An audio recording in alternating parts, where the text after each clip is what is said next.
Dear students, water availability यानी habitat के एतबार से प्लांट्स की 3 टाइप्स हैं, हाइड्रोफाइट्स, मीजोफाइट्स, जीरोफाइट्स। तो सबसे पहले इनके लिटरल मीनिंग देखिए। Hydro mean water, fight mean plants यानी ऐसे प्लांट्स जो पानी में रहते हैं, जिनको पानी की अबंडेंट अवेलेबिलिटी होती है। मीजोफाइट्स, मीजो मीन मॉडरेट, दरमियाना यानी जिनको पानी की अवेलेबिलिटी ना बहुत ज़्यादा होती है और ना बहुत कम होती है। ज़ीरोफाइट, ज़ीरे का मतलब होता है खुश्की यानी पानी की बहुत कमी, डेजर्ट कंडीशन। तो ज़ीरोफाइट्स वो होते हैं जो सहराओं में पाए जाते हैं, जिनको पानी की बहुत ज़्यादा कमी का सामना करना पड़ता है। तो डियर स्टूडेंट्स, अब इनको बारी बारी डिस्कस करते हैं कि ये किस तरीके से ऑस्मोरेगुलेट करते हैं, यानी डिफरेंट हैबिटेट्स में प्लांट्स किस तरह ऑस्मोरेगुलेट करते हैं। सबसे पहले हाइड्रोफाइट्स को देखते हैं।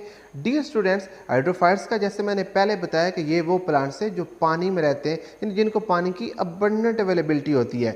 तो सबसे पहले देखते हैं कि इनको किस प्रॉब्लम का सामना करना पड़ेगा। डियर स्टूडेंट्स, चूंकि इनका एक्सटर्नल एनवायरनमेंट हाइपोटोनिक है, यानी उसके अंदर पानी की कंसंट्रेशन ज़्यादा है, इंटरनल एनवायरनमेंट में पानी की कंसंट्रेशन कम है, तो कौन सी प्रॉब्लम को फेस करना पड़ेगा?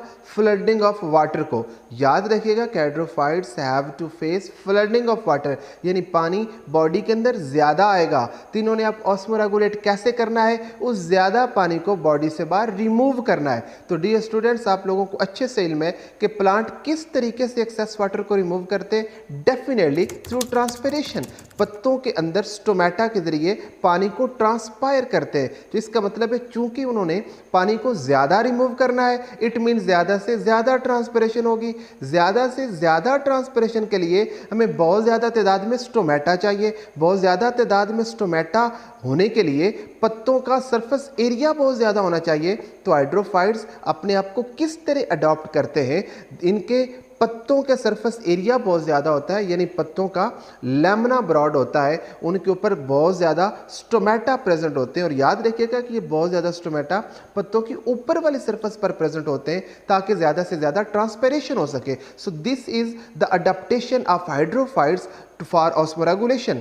ज़्यादा पत्ते चौड़े होंगे और उनके ऊपर स्टोमेटा बहुत ज़्यादा तादाद में होंगे, जिसके नतीजे में ज़्यादा से ज़्यादा ट्रांसपिरेशन होगी। वाटर लिली, वाटर कैबेज इसकी बेहतरीन एग्जाम्पल है। वो इस तरीके से ऑस्मोरेगुलेट करते हैं। Numerous stomata are present on the upper surface of broad leaves. This is the adaptation of hydrophytes for osmoregulation. Mesophytes, meso का मतलब है मॉडरेट, दरमियाना, यानी ऐसे प्लांट्स जिनको ना पानी की बहुत ज़्यादा मिकदार मुयसर होती है और ना ही बहुत ज़्यादा कमी का सामना करना पड़ जाता है। तो ये किस तरीके से ऑस्मोरेगुलेट करते हैं? डियर स्टूडेंट्स, अगर इनकी बॉडी के अंदर पानी की मिकदार ज़्यादा हो जाए, यानी अबंडेंट सप्लाई हो जाए, they open their stomata to remove the water through transpiration. और अगर इनकी बॉडी के अंदर रिस्ट्रिक्टेड सप्लाई ऑफ वाटर हो, पानी की कमी का सामना करना पड़ जाए, then they close their stomata to prevent transpiration. तो उस वक्त ये अपने स्टोमेटा क्लोज कर लेंगे ताकि पानी का रिमूवल ना हो। तो ये 2 अडाप्टेशन इनकी अच्छे से याद रख लो कि एक्सेस सप्लाई में ये स्टोमेटा खोल देते हैं और रिस्ट्रिक्टेड सप्लाई में ये स्टोमेटा बंद कर देते हैं ताकि ट्रांसपिरेशन को रोका जा सके। रोज, मैंगो एटसेट्रा मीजोफाइट्स की बेहतरीन एग्जाम्पल है। And last one dear students, xerophytes. Xerophytes वो जो सहराओं में पाए जाते हैं, जिनको पानी की बहुत ज़्यादा कमी का सामना करना होता है। डियर स्टूडेंट्स, ये हाइड्रोफाइट्स के बिल्कुल उल्ट है। वहाँ पानी की बहुत ज़्यादा अबंडेंट अवेलेबिलिटी थी, यहाँ पे बहुत ही ज़्यादा कमी का सामना करना पड़ जाता है। वहाँ पे पानी को रिमूव करने के लिए ज़्यादा से ज़्यादा ट्रांसपिरेशन करवानी थी, यहाँ पे पानी को बचाने के लिए, कंजर्व करने के लिए कम से कम ट्रांसपिरेशन करनी है।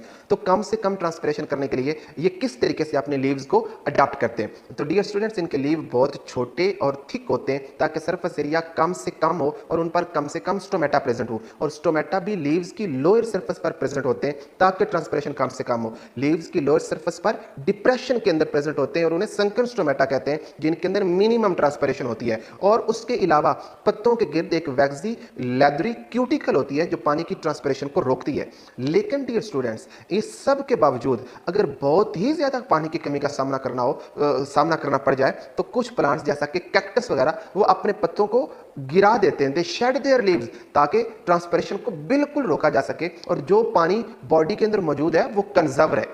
तो इसको डियर स्टूडेंट्स, इनके अडॉप्टेशंस को अच्छे से याद रख लीजिएगा। ये हाइड्रोफाइट्स के बिल्कुल उल्टे होते हैं। पत्ते छोटे होते हैं, थिक होते हैं, स्टोमेटा लोअर सरफेस पर डिप्रेशन के अंदर प्रेजेंट होते हैं, वैक्सी क्यूटिकल होती है, and ultimately they shed their leaves to conserve water and to prevent transpiration. तो इन तीनों को अच्छे तरीके से याद रखिएगा डियर स्टूडेंट्स। ये आपके इस चैप्टर का पहला लॉन्ग क्वेश्चन भी है और ये तीनों को अलग अलग शॉर्ट क्वेश्चन के तौर पर पूछा जा सकता है।